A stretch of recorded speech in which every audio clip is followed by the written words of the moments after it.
Bismillahirrahmanirrahim. Assalamualaikum warahmatullahi wabarakatuh. Alhamdulillah wassalatu wassalamu ala Rasulillah wa ala alihi wa sahbihi wa man walah. Wa ba'du.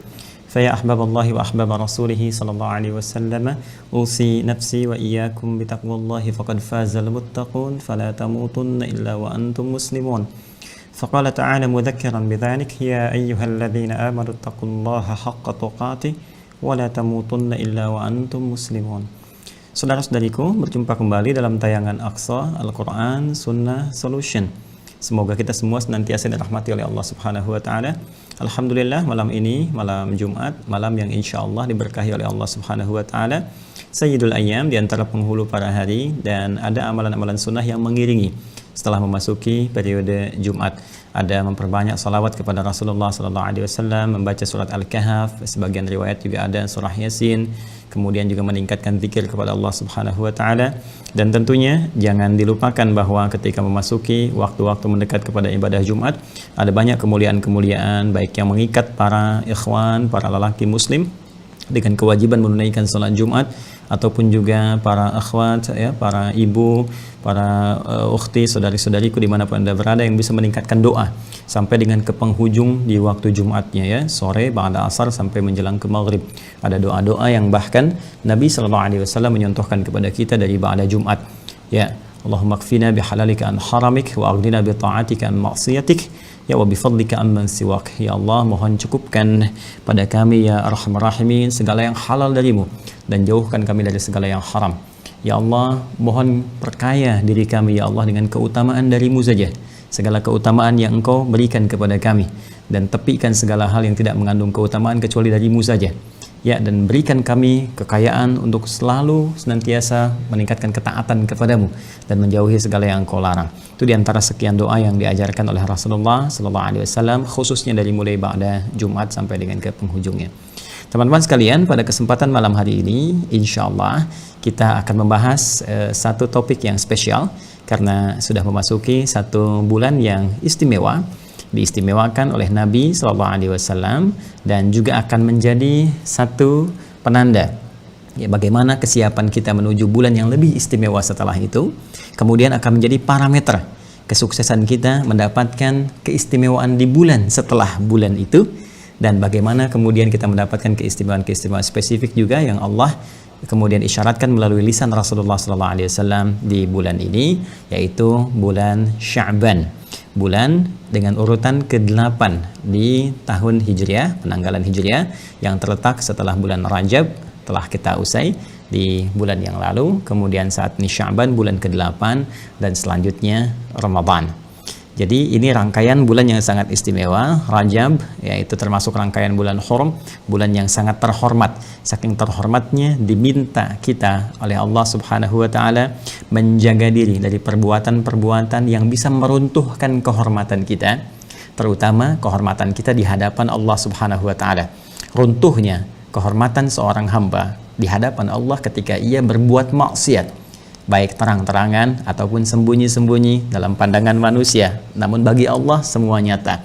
Karena itu ketika ada seseorang berbuat maksiat, maka sesungguhnya dia tengah meruntuhkan kemuliaannya di hadapan Allah Subhanahu wa Ta'ala. Maka bulan-bulan Hurum melatih kita menyiapkan diri untuk senantiasa menjaga ketaatan dan menjaga kehormatan kita di hadapan Allah Subhanahu wa Ta'ala. Dan itu akan mengantarkan pada kesiapan mentalitas kita untuk meningkatkan ibadah di bulan-bulan selanjutnya. Karena itu dalam Islam, setiap waktu itu demikian berharga. Setiap waktu itu demikian bermanfaat dan integral dengan turunan-turunan waktu yang lainnya. Karena biasanya waktu A mengantarkan kepada B, demikian seterusnya. Ada yang sifatnya harian, ya, makanya dalam sehari dibagi 5 bagian waktu bagi kita untuk memetakan aktivitas sekaligus mengiringi peta aktivitas itu dengan bermunajat kepada Allah, supaya semua kegiatan kita itu diberkahi dan dibimbing oleh Allah Subhanahu wa Ta'ala. Mulai dari fajar, subuh, gitu kan? Karena itu kita datang kepada Allah memohon lewat sholat, supaya semua aktivitas yang telah kita petakan itu diberkahi, diberikan taufik oleh Allah. Taufik itu bimbingan yang mengantarkan langsung pada tujuan yang benar. Karena itu ibadahnya disebut dengan subuh, kan? Waktunya subuh, dari kata asbah turunannya, sesuatu yang sudah siap dengan rencana, dengan keadaan yang baik, sempurna. Jadi kalau orang Arab berkata kaifa asbahtum, Bagaimana keadaanmu hari ini, pagi ini? Sudahkah siap dengan rencana-rencana kebaikan-kebaikan? Ya, nah, demikian di Al-Quran diisyaratkan wasubhi idza tanaffas, dan demi waktu subuh yang segala kegiatan itu akan dimulai. Tanafas bersamaan dengan nafas yang kita keluarkan, titian aktivitas siap dilakukan. Pun demikian dengan alam, ya mulai berganti dari karbon dioksida hilang, ya malamnya kan dia aktif, kemudian subuh tiba dia hilang, muncul oksigen. Matahari mulai datang, ya mulai bersinar, makanya sinar pertamanya disebut dengan fajar. Semua siap, punya tatanan aktivitas. Maka kita mulai merencanakan setelah malamnya istighfar, mengevaluasi yang lalu. Fa idza faraghta fansab wa ila rabbika farghab. Jika tuntas yang ke belakang, maka siapkan yang akan datang. Maka kita menyiapkan setelah istighfar, evaluasi. Apa nih catatannya?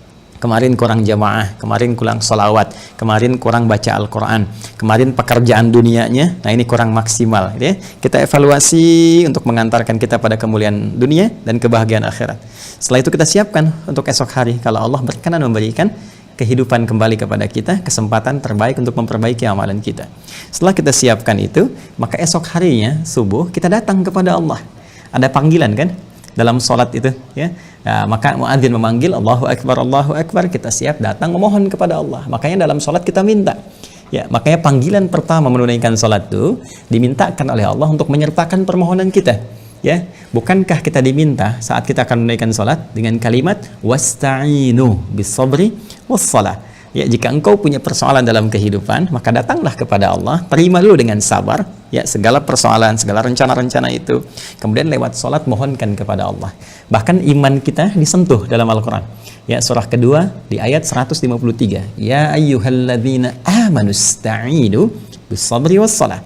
Hai semua orang yang punya iman, iman kita dipertaruhkan, ya, iman kita dipertaruhkan, keyakinan kita kepada Allah dipertaruhkan, ya. Maka Allah meminta kepada kita, jika Anda punya persoalan dalam kehidupan, peta-peta jalan hidup, aktivitas-aktivitas, ingin memohon kemudahan, terima dulu itu semua dengan sabar, lalu menghadap kepada Allah lewat sholat, minta. Dan itu dalam subuh kita memohon, ya, dari permohonan itu kita sholat dengan benar, kita minta. Makanya semua bacaan sholat itu permintaan kita, ya. Bahkan puncaknya di sebelum sujud itu nanti, ya, antara sujud, dua sujud itu ada duduk di antara dua sujud, Rabbighfirli warhamni wajburni warfa'ni warzuqni, itu minta rezeki, minta sayang, minta perlindungan, ya kan, minta penjagaan dan sebagainya. Karena itu orang-orang beraktivitas dari subuh nanti ke zuhur, dari zuhur nanti ke asar, dari asar ke maghrib sampai dengan ke isya. Itu peta apa? Peta harian. Ya, ada peta pekanan lewat Jumat, ya kan? Nanti ada peta bulanan lagi, ada peta tahunan, sampai kita bisa memetakan setiap waktu integral, mengantarkan satu kepada yang lainnya. Demikian tadi, setiap hari ngantarkan ke hari berikutnya, ngantarkan hari berikutnya sampai ke Jumat. Jumat puncaknya sampai ada hadis spesifik, kalimat Nabi SAW, ya, as-salatu ila as-salawat, as-salawatu ila as-salawat, wal jumu'atu ila al-jumu'ati, wa ramadan ila ramadan kaffaratun lima bainahunna, ma lam takulil kabair. Ya, bima makna wa sadaqa Rasulullah sallallahu alaihi wasallam. Ya, Nabi menyampaikan salat satu ke salat yang lainnya, di antara salat itu, kemudian Jumat ke Jumat, Ramadan ke Ramadan, itu bisa menggugurkan dosa-dosa kecil secara langsung yang kita kerjakan, sepanjang itu bukan dosa besar atau yang sengaja dosa dilakukan. Jadi kadang-kadang salah lihat, salah dengar, ya, ingin lihat kajian, tiba-tiba muncul iklan yang tak pantas dan sebagainya. Itu dengan menunaikan salat tanpa kita berniat tadi, tak sengaja, itu gugur. Demikian ke Jumat, ya. Makanya rugi kalau orang tidak memaksimalkan diri untuk ibadah di hari Jumat itu khususnya, kemudian sampai Ramadan ke Ramadan per tahun. Yang saya ingin katakan adalah, di dalam Islam, konsep waktu itu semua mengandung nilai-nilai manfaat yang saling mengantarkan pada waktu berikutnya. Jadi yang lalu jadi pelajaran, mengantarkan ke masa kini, memetakan di masa depan. Pun demikian ketika titian waktu ini kita petakan sampai ke tahap-tahap tahunan dalam konsep bulan-bulan yang mengantarkan satu dengan yang lainnya. Karena itu di penganggalan Hijriyah itu bukan kata hampa makna.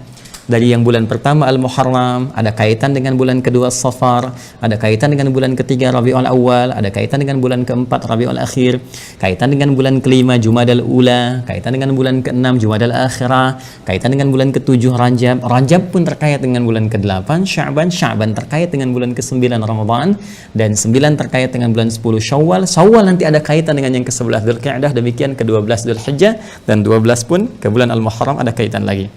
Lantas, sekarang saat ini kita ada di bulan Sya'ban. Apa yang dimaksud dengan Sya'ban? Apa korelasi Sya'ban dengan bulan sebelumnya yaitu Rajab dan bulan setelahnya yaitu Ramadan? Sampai-sampai Nabi pernah menyebutkan dalam riwayat, inilah bulan Sya'ban. Ya, inilah bulan Sya'ban yang sering sekali tidak sedikit orang lupa. Banyak orang lupa tentang keutamaannya sehingga mereka memaksimalkan bulan Rajab sebelumnya dan juga mengejar Ramadan setelahnya sampai lupa keutamaan di bulan Sya'ban. Ya, karena itulah kita akan mencoba mengkhususkan kajian di malam hari ini untuk menggali dan mengenal lebih dekat tentang Sya'ban. Baik, kalau sudah siap, insya Allah kita mulai dengan memohon taufik dari Allah Subhanahu wa Ta'ala. Semoga ilmu yang akan kita bahas diberikan keberkahan oleh Allah Subhanahu wa Ta'ala, dimudahkan dalam pembahasan, benar dalam menyampaikan, benar dalam memahami, dan mudah untuk diamalkan. Itu kunci yang paling utama. Baik, mari kita mulai teman-teman sekalian. Bismillahirrahmanirrahim. Terkait dengan keutamaan bulan Sya'ban, mengenal lebih dekat bulan Sya'ban. Bismillah. Pertama, kita akan coba tuliskan dulu ya nama bulannya supaya kita lebih mengetahui dengan baik dalam tulisan Arabnya ya. Seperti ini. Ya. Nanti saya akan coba share ya. Kenapa kita lebih menekankan penulisan pada tulisan Arab ya, untuk mengetahui maknanya lebih dalam, itu maksudnya. Jadi tidak ada aspek-aspek lain kecuali pendalaman terhadap makna. Di tulisan Latinnya kurang lebih ditulis seperti ini ya, Sya'ban. Baik, poin yang akan kita bahas adalah satu ya, makna atau arti kata Sya'ban ya. Apa yang dimaksud dengan Sya'ban itu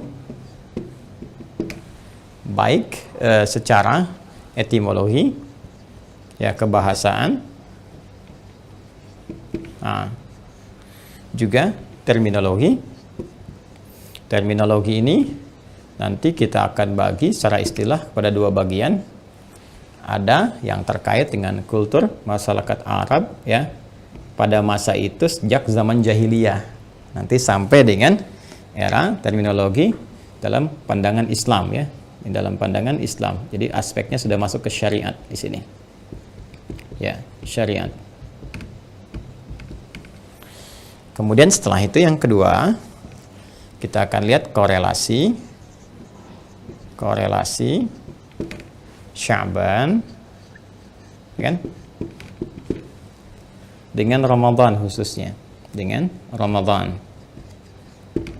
ini, dan nanti kaitan dengan yang sebelumnya, karena di dalam Islam itu unik ya, segala sesuatu yang ditarik ke dalam konsep syariat itu selalu menghadirkan rumus yang disebut dengan 2L plus S ya. Nah, S-nya itu siyak yang sedang dibahas, L-nya itu yang pertama lihaq ya. Nah, ini sibak ya, siyak dan sibak. Jadi 1L 2S ya. Saya ralatnya 1L 2S. Jadi ini lihaq, ini siyak ya. Ini sibak. Nah, demikian. Lihaq itu hal yang sebelumnya. Ya. Hal yang setelahnya, lahik ya, lahik. Kemudian siyak yang sedang dibahas ya, konteksnya. Sibak yang sebelumnya, dari kata sabiq, sibak ya. Jadi kalau kita misalnya terapkan ke sini, kita sedang ada di Sya'ban, ini siyak yang kita bahas. Kemudian apa kaitan dengan sebelumnya, sibak ya, sebelum Sya'ban itu kan ada bulan Rajab kan, apa korelasi keterkaitan antara Sya'ban dengan Rajab. Kemudian setelah itu mari kita masuk ke lihaq setelahnya ya, setelah Sya'ban itu Ramadan. Apa korelasi Sya'ban dengan Ramadan? Nah, ini rumus ini juga diterapkan dalam kajian tafsir. Jadi kalau kita sedang mengkaji, misal kita ingin kaji surah Al-Baqarah misalnya, ayat ke-183 terkait dengan puasa. Ya ayyuhalladzina amanu kutiba alaikumussyam, demikian seterusnya ayat ya. Nah, kita akan bahas Al-Baqarah 183. Maka kalau kita ingin menemukan pemaknaan yang sempurna tentang ayat ini masuk siyaknya yang sedang kita bahas, Al-Baqarah 183. Maka kalau kita ingin temukan pemaknaan yang sempurna Al-Baqarah 183, maka lihat korelasi dengan ayat-ayat sebelumnya. Ya, ayat 182, 181 sampai dengan ke Al-Fatihah, sampai ayat pertamanya. Apa korelasi Al-Baqarah 183 dengan ayat-ayat sebelumnya? Kemudian dengan ayat setelahnya, sampai ke surat An-Nas, ayat 184, 185, 186, sampai Ali Imran, An-Nisa, sampai ke An-Nas. Nah, ini pemaknaan seperti ini akan menghadirkan makna yang sempurna untuk memahami, sekaligus nanti memudahkan kita untuk mencerna apa yang diinginkan di balik ayat itu. Informasinya menunjuk apa? Apakah perintah, ataukah larangan, atau informatif, atau pesan, atau hikmah, dan seterusnya. Dan tentunya akan dikuatkan oleh keterangan-keterangan yang disampaikan Rasulullah SAW dalam untayan-untayan hadis dan sunnahnya. Nah, ini akan coba kita uraikan. Dari sini mudah-mudahan kita akan dapatkan gambaran satu kurikulum. Nanti kesimpulannya, ya, satu kurikulum yang disiapkan menuju bulan Ramadan. Nah, ya poinnya. Jadi dari sini nanti ada satu kurikulum yang disiapkan menuju ke bulan Ramadan. Nanti kurikulum ini yang akan saya berikan pemaknaan dan akan dikenal melalui satu istilah yang jamak dipahami oleh masyarakat kita. Dan seringkali dengan istilah itu nanti disebarkan menjadi taklim, ya, menjadi tausiah dan sebagainya. Sesungguhnya akarnya dari sini. Jadi saya ingin menyampaikan akar dulu, sehingga dengan akar itu pohonnya bisa tumbuh dengan kuat, kemudian buahnya bisa dipetik dengan indah dan pemahamannya sempurna. Paham ya? Kalau sudah paham, mari kita mulai ini. Saya izin untuk menghapus dulu yang ini, yang latinnya, sehingga memudahkan kita menurunkan makna ini. Baik, kita mulai bagian pertama tentang makna Sya'ban. Sya'ban, teman-teman sekalian, ini akarnya secara etimologis, akar, ya, infinitif dari kata asalnya, dasarnya, ya, dari kata sya, ya, shin, saya sambungkan ain, ba, ya, semacam ini, ya, ini akarnya. Kalau kita ambil kata kerjanya sya'ba, ya, isimnya bisa sya'bun, ya, kemudian masdarnya bisa sya'bun, sya'ba yash'abu, sya'ban, ya, sya'bun. Kemudian nanti bentuk mubalaghahnya atau superlatifnya bisa ditambah alif dengan nun sehingga menjadi sya'ban. Ini sya'ba, ini kata kerjanya, verbnya, fi'il, ya, dalam istilah bahasa Arab. Kemudian dalam bentuk kata bendanya bisa menunjuk pada keterangan, bisa sifat dan sebagainya. Kita ambil satu saja menjadi sya'bun, ya. Oke, seperti ini. Bedanya apa? Kalau verb, kata kerja, ingat ya, itu tidak menerima tanwin, an in un, yaitu nggak pakai an in un, ya, ingat itu salah satunya. Yang lainnya nanti nggak pakai alif lam. Jadi kata kerja itu gampang, kalau Anda baca Al-Quran nggak ada alif lamnya, nggak ada an in unnya, gitu kan. Nah, itu kemungkinan terbesar itu adalah kata kerja. Tapi kalau Anda temukan misalnya an in un, ya, kemudian ada alif lam, al asyamsu wal qamaru bi husbanin, nah itu kata benda semua. Alif lam asyamsu wa al-qamaru, itu kata benda semua. Bi husbanin, nah, ada an in un, nah, itu pasti kata benda, ya. Noun, ya. Bukan noun, kalau noun bahasa Spanyol. Noun. Kemudian ini ism. Nah, ya. Atau masdar nanti bisa menunjuk pada satu sumber kata dari kata benda. Baik, ini asalnya. Kata sya'ba dalam bahasa Arab pada mulanya menunjuk pada satu komunitas yang mengelompok kemudian terpecah-pecah. Ya, jadi ada komunitas beberapa mengelompok yang terpecah-pecah. Asalnya demikian.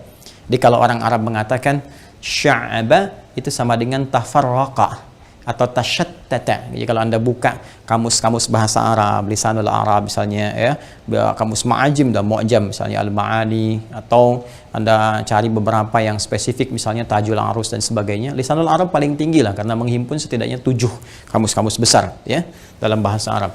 Karya Ibnu Manzur namanya, ya, karya Ibnu Manzur. Ya, ini kita temukan kata sya'ba itu akarnya adalah tafarraqa. Tafarraqa atau tasyattata. Tasyattata. Nah, seperti ini. Ya. Yang berarti sesuatu yang terpencar, terpisah, ya, sesuatu yang terpisah. Terpisah. Ya. Anda suka dengar istilah mufarraqah, memisahkan diri, ya, memisahkan diri. Itu sesuatu yang terpisah atau terpencar, ya, terpencar. Nah, biasanya umumnya ini yang diambil ya. Ya, jadi lebih kepada berpencar seperti itu. Nah, hanya Ustadz, kenapa nggak disebut tafarraqa saja? Ya, bulan tafarruqan misalnya atau bulan tasyattutan misalnya kan. Nah, ini kenapa menggunakan kata sya'ba ini sehingga menjadi Sya'ban nanti ya. Nah, kalau kita arahkan ke kata ini, jadi di bahasa Arab itu unik ya. Setiap diksi itu selalu punya perbedaan. Walaupun kadang-kadang di terjemahan diartikan serupa, tapi maknanya bisa beda. Jadi setiap bangunan kata yang beda, beda harakat aja bisa beda makna. Ya, karena itu di bahasa Arab itu ada kaidah begini. Ziyadatul mabna tadullu ala ziyadatil ma'na. Bertambahnya satu bangunan huruf bisa jadi misalnya tambah huruf, tambah harakat, rubah harakatnya tadullu ala ziyadatil ma'na. Ini menunjukkan pada perubahan makna. Bisa ada penambahan maknanya, bisa ada misalnya penyesuaian makna kepada aspek yang lain ya. Saya ambil contoh bahkan di Al-Qur'an pun demikian. Saking sempurnanya Al-Qur'an, diksinya sempurna sesuai dengan aktivitas hamba ya. Saya beri contoh begini misalnya. Wahyu pertama turun itu kalimatnya Iqra. Iqra. Al-Qur'an surah 96. Ingat? Ayat yang pertama, Iqra bismi rabbikal ladzi khalaq. Ya. Bacaannya apa? Iqra diartikan dengan bacalah, gitu kan? Iqra bismi rabbikal ladzi khalaq. Bacalah dengan nama Rabbmu yang telah merawatmu, gitu kan? Yang telah menciptakanmu, memenuhi segala kebutuhanmu, ya, menciptakan kamu saja begitu mudah, apalagi membimbing kamu untuk bisa mengikuti bacaan. Demikian, ya. Nah, ini menarik.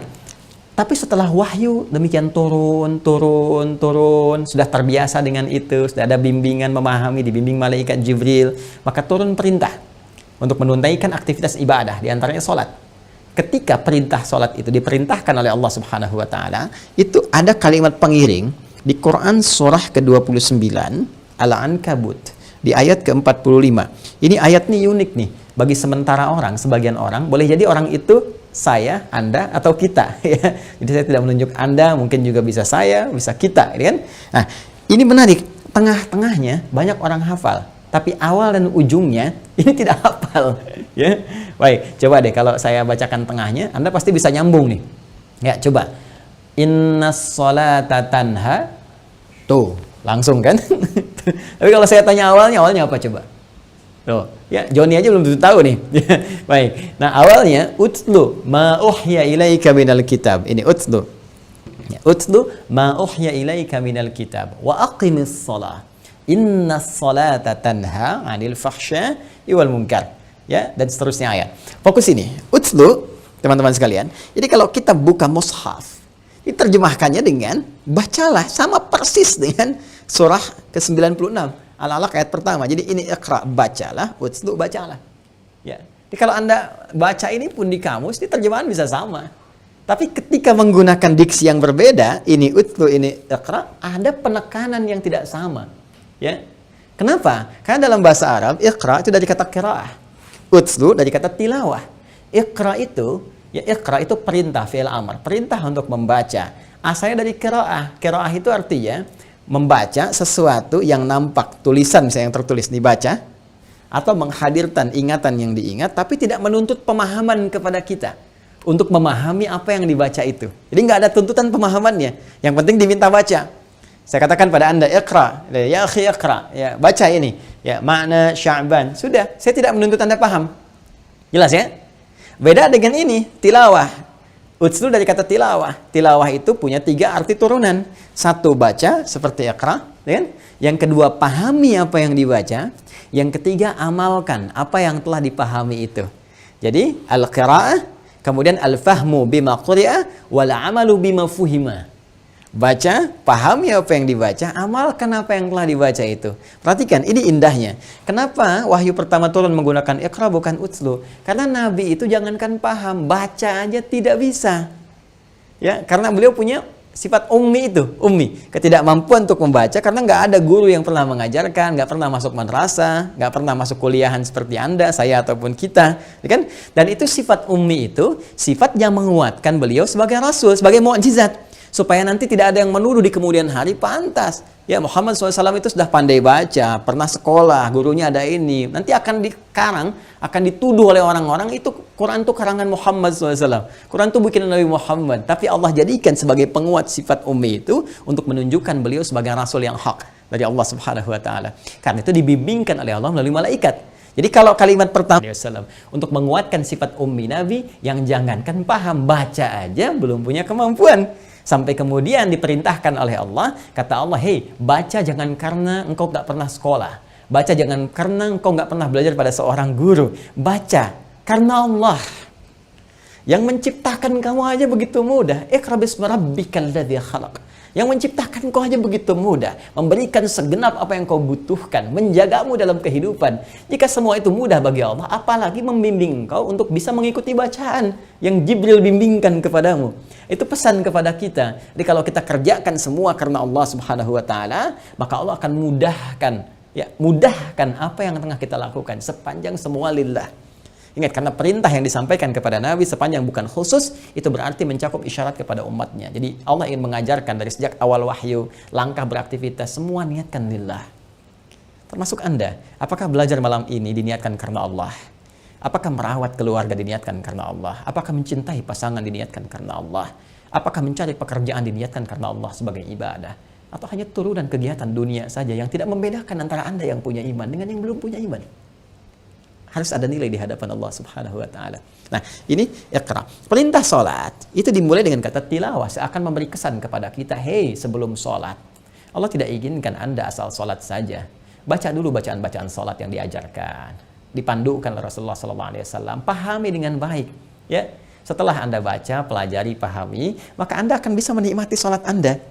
Paham ketika bertakbir, paham yang dibacakan apa. Ketika ruku mengerti yang dibaca. Ketika sujud paham yang dibaca. Sehingga tidak ada celah bagi setan untuk menggoda Anda. Karena ketika lisan berkata Allahu Akbar, pikiran menerjemahkan Allah Maha Besar. Fokus kepada itu. Dan hati meresapi, ya Allah, aku mengatakan berikrar Engkau yang paling besar. Tapi kenapa aku merasa besar dibanding orang lain? Sombong dalam kehidupan. Angkuh, ya Allah, dalam aktivitas. Aku bertobat kepadamu. Karena itu Anda membaca dalam iftitah itu diantaranya, Allahumma ba'id baini wa baina khataya. Kama ba'adta bainal masyriqi wal maghrib. Kalau selama ini, ya Allah, aku memang banyak salah, aku mengakui, tapi mohon, ya Allah, ampunanmu begitu luas. Jauhkan aku dengan kesalahan yang telah aku perbuat, seperti Engkau jauhkan antara timur dengan barat yang tidak pernah bertemu. Aku tidak ingin menemui kesalahanku saat kembali kepadamu, ya Allah, saat setiap kecil pun salah ditampakkan di hadapanmu. Wa may ya'mal mithqala dzarratin syarran yarah. Itu maknanya. Nah, sekarang kembali ke sini. Mohon izin ya kalau saya sedikit perdalam, ya, perluas wawasannya supaya ada gambaran dalam benak kita. Nah, Sya'ban, tafarraqa, tashattata. Kenapa menggunakan kata ini? Kalau kalimatnya menggunakan turunan dari kata ini sya'ba, artinya yang berpencar itu, yang terpisah satu dengan yang lainnya, itu bukan orang per orang, tapi sifatnya mengelompok. Ya, sifatnya apa? Mengelompok. Ya, jadi sudah sifatnya komunal, sudah ada komunitas. Ya, baik skala kecil, bisa juga skala besar. Karena itu satu bangsa dalam bahasa Arab disebut dengan sya'b. Ya, sya'bul Indonesi, ya, bangsa Indonesia. Kalau daulah itu negara. Jadi kalau sya'b itu bangsa, negara dan bangsa. Saya mencintai negara Indonesia. Ya, saya mencintai bangsa saya, kami adalah bangsa Indonesia. Jadi kalau sudah satu masyarakat berkumpul, punya kedaulatan, punya bahasa satu, kan, punya nilai persatuan yang sama, itu sya'b namanya, sya'bun. Jadi ada skala kecil komunitas dan skala besar. Jadi kalau yang dimaksudkan ini sya'ba berarti tafarraqa atau tashattata, ya, atau tasya'aba. Kalau yang ditegaskan lagi bisa tasya'aba, ya, tasya'ab, ya. Jadi artinya satu kelompok-kelompok yang berpencar. Kelompok-kelompok yang saling terpisah, berpencar. Ini. Nah, kalau kelompok-kelompok itu kita ingin terangkan dalam bentuk keterangan. Kalau sudah keterangan pasti kata benda, noun sifatnya. Ya kan? Dan yang berpencar itu banyak. Bukan 1, 2, atau 3. Ya? Jadi ada kelompok A, kelompok B, kelompok C, kelompok D. Terus berpencar ini. Satu demikian yang lain dengan tugas tertentu. Ya, dengan tugas tertentu, dengan visi dan visi atau misi tertentu, ya, dengan misi tertentu. Jadi berpencar nih banyak, maka jadikan bentuk superlatif. Dalam bahasa Arab disebut dengan sirah mubalaghah. Sirah mubalaghah, ya. Baik, atau sirah mubalaghah. Sirah mubalaghah itu adalah makna yang menunjuk superlatif. Banyak, sangat, besar. di antara rumusnya tambahkan alif dan nun nih di akhir katanya, ya, akhir kalimatnya. Misal, ini misalnya sya'bun, ya kan? Sya'bun. Seperti ini. Maka tambahkan alif dan nun di ujungnya. Alif tambah nun. Ya, tambah alif tambah nun. Rumus cepat mengajarkan kalau ada alif ini, maka huruf sebelumnya itu akan selalu dibaca dengan A panjang. Karena alif itu memanjangkan bacaan sebelumnya dengan harakat fathah. Ya, maka harakat apapun di sini mau dhammah mau kasrah ganti dengan alif seperti ini. Ini kan tadinya asalnya sya'b, ya. Sya'bun misalnya, ya. Ini sya'b ininya tetap, ini yang huruf selanjutnya yang ini diganti dengan alif tambahkan karena ada ganti dengan fathah karena ada alif, ya. Kemudian akhirnya matikan saja karena orang Arab itu berkata memulai dengan harakat kemudian berakhir dengan sukun. Paling gampang disukunkan ujungnya, ya. Jadi kalaupun Anda ada akhirannya un, in, an, tetap dibaca, kalau dimatikan, diwakafkan, itu bacanya sukun. Termasuk dalam bacaan Al-Quran. Karena itu kalaupun di akhir ayat ada harakat dan kita berhenti, pasti harakat akhirnya nggak dibaca, disukunkan. Ya, Bismillahirrahmanirrahim. Ya?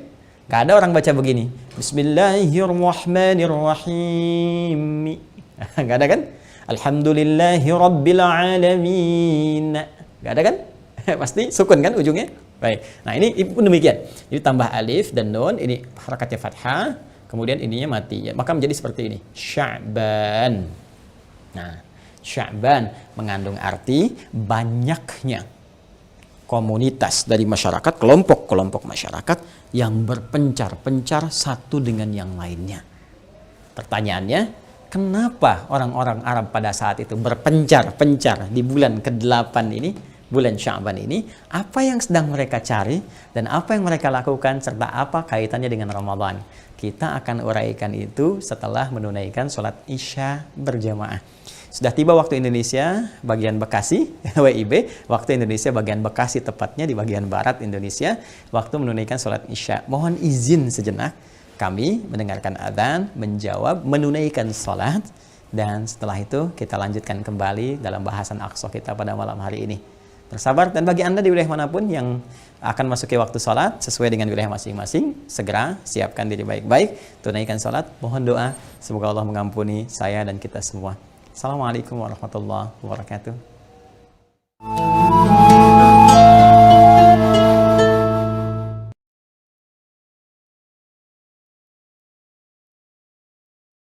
Allahu Akbar, Allahu Akbar. Allahu Akbar, Allahu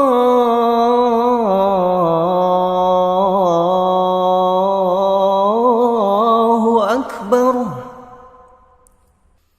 Ashhadu an la ilaha illallah.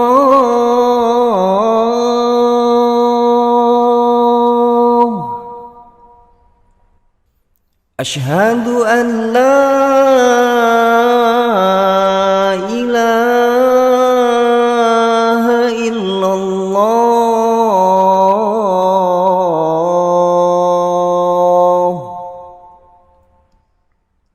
Ashhadu anna Muhammadar Rasulullah.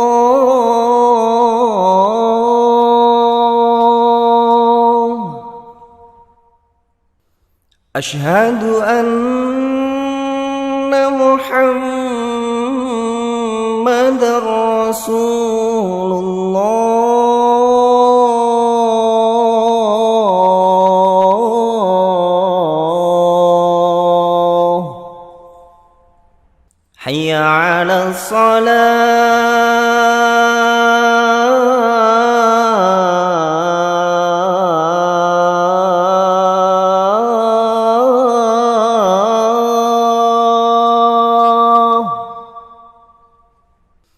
Hayya 'ala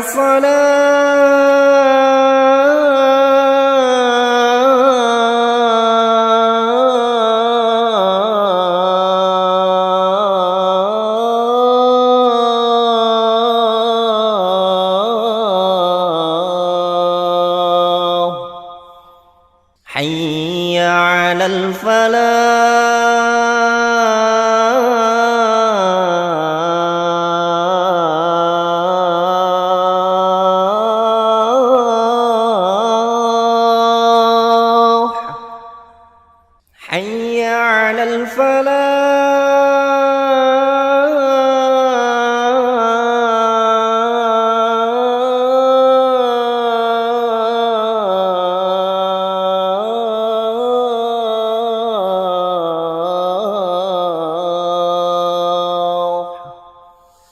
الله أكبر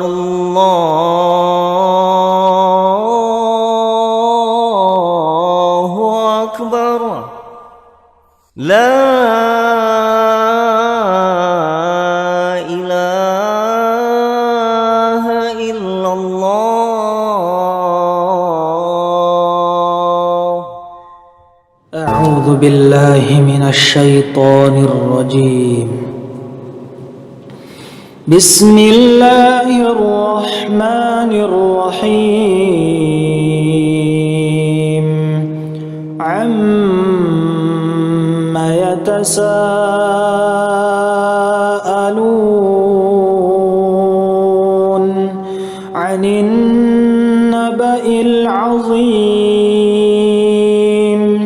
الذي هم فيه مختلفون كلا سيعلمون ثم كلا سيعلمون ألم نجعل الأرض مهادا والجبال أوتادا وخلقناكم أزواجا وجعلنا نومكم سباتا وجعلنا الليل لباسا وجعلنا النهار معاشا وبنينا فوقكم سبعا شدادا وجعلنا سراجا وهاجا وأنزلنا من المعصرات ماء ثجاجا لنخرج به حبا ونباتا وجنات ألفافا إن يوم الفصل كان ميقاتا يوم ينفخ في الصور فتأتون أفواجا وفتحت السماء فكانت أبوابا وسيرت الجبال فكانت سرابا إن جهنم كانت مرصادا للطاغين مآبا لابثين فيها أحقابا لا يذوقون فيها بردا ولا شرابا إلا حميما وغساقا جزاء وفاقا إنهم كانوا لا يرجون حسابا وكذبوا بآياتنا كذابا وكل شيء أحصيناه كتابا فذوقوا فلن نزيدكم إلا عذابا إن للمتقين مفازا حدائق وأعنابا وكواعب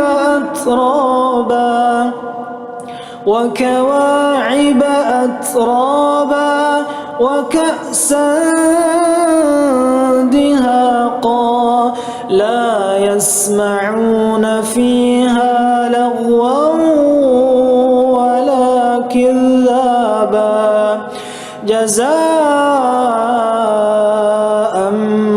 من ربك عطاء حسابا رب السماوات والأرض وما بينهما الرحمن لا يملكون منه خطابا يوم يقوم الروح والملائكة صفا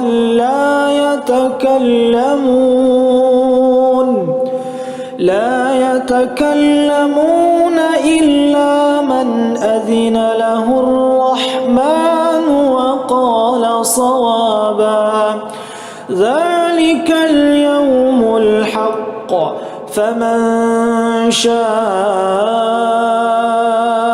اتخذ إلى ربه مآبا إنا أنذرناكم عذابا قريبا يوم ينظر المرء ما قدمت يداه يوم ينظر المرء ما قدمت يداه ويقول الكافر يا ليتني كنت ترابا. أعوذ بالله من الشيطان الرجيم. بسم الله الرحمن الرحيم. عما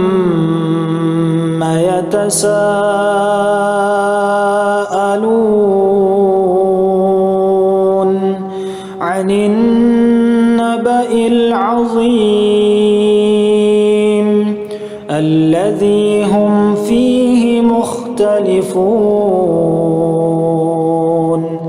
كلا سيعلمون ثم كلا سيعلمون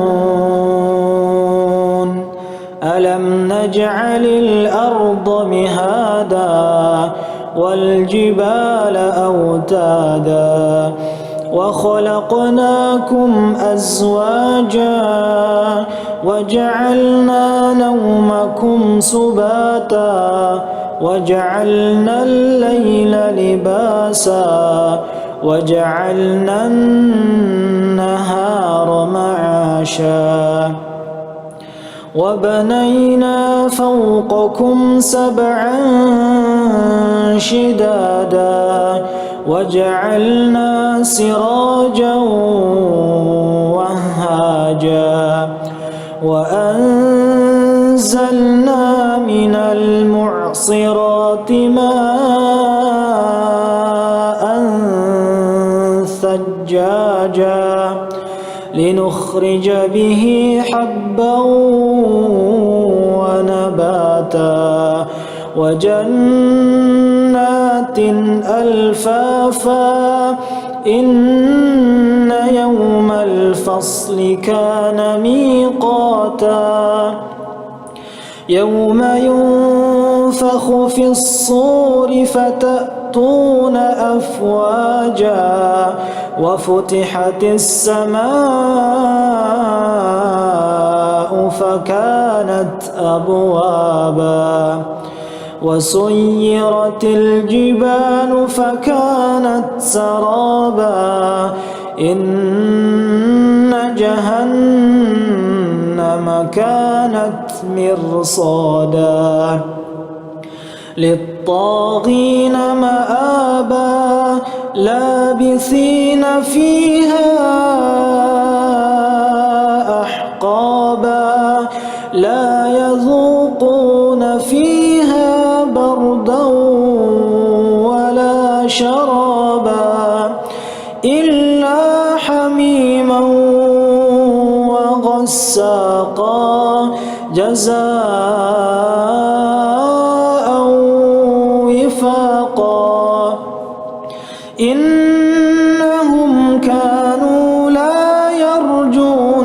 حسابا وكذبوا بآياتنا كذابا وكل شيء أحصيناه كتابا فذوقوا فلن نزيدكم إلا عذابا إن للمتقين مفازا حدائق وأعنابا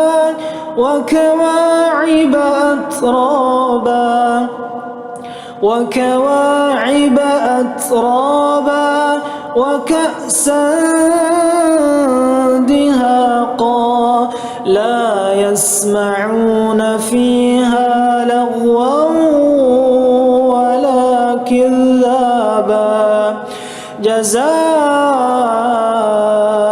من ربك عطاء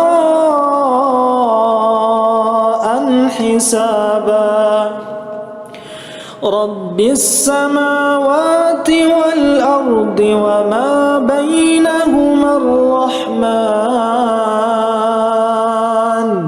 لا يملكون منه خطابا يوم يقوم الروح والملائكة صفا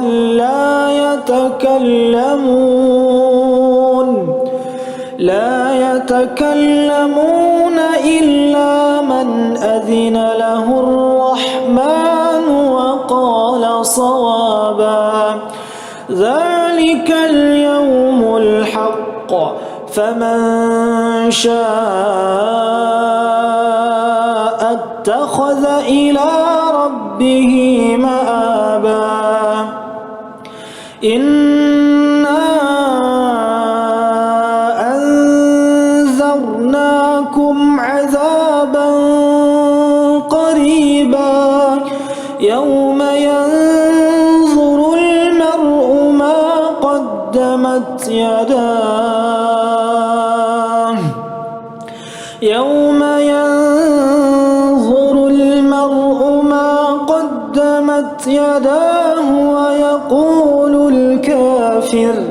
ويقول الكافر يا ليتني كنت ترابا.